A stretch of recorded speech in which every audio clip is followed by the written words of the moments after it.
আমাদের চারপাশে প্রতিনিয়ত ছোট ছোট শিশুর জন্ম হয়, কখনো নিজের পরিবারে, কখনো আত্মীয় স্বজন বা বন্ধু বান্ধবের বাড়িতে নতুন অতিথির আগমন হয়।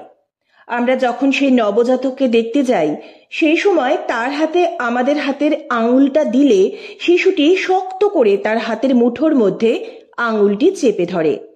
এই ঘটনায় আমরা খুবই আনন্দিত হই যে শিশুটি আমার হাতের আঙুল চেপে ধরেছে। কিন্তু শিশুদের মধ্যে এই প্রবণতাটি একটা স্বয়ংক্রিয় প্রতিক্রিয়া, যাকে বলা হয় পালমার গ্রাস্প রিফ্লেক্স। এই স্বয়ংক্রিয় প্রতিক্রিয়ার কারণে নবজাতকের তালুতে কোনো বস্তু স্পর্শ করলে বা চাপ দিলেই তার আঙুলগুলি স্বয়ংক্রিয়ভাবে সেই বস্তুকে আঁকড়ে ধরে। এই পালমার গ্রাস্প রিফ্লেক্স প্রায় 3 মাস বয়স থেকে ধীরে ধীরে কমতে থাকে। এই রিফ্লেক্স শিশুদের স্বেচ্ছায় জিনিস ধরার ক্ষমতা অর্জন করতে সাহায্য করে। এই রিফ্লেক্স মানুষের মধ্যে আদিমকাল থেকেই সক্রিয়। এই রিফ্লেক্স মানুষ ছাড়াও আরো কিছু স্তন্যপায়ী প্রাণী যেমন বাঁদর, শিম্পাঞ্জি, গরিলা, ওরাংওটাং এদের মধ্যেও দেখা যায়।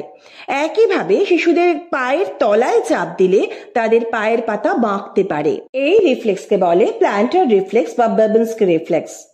এই প্রতিক্রিয়াটি শিশুদের মধ্যে প্রায় 2 বছর বয়স পর্যন্ত দেখা যায়। কেমন লাগলো আজকের ভিডিওটি? এইরকম ইন্টারেস্টিং তথ্য পেতে সাবস্ক্রাইব করুন রিয়েল রহস্য।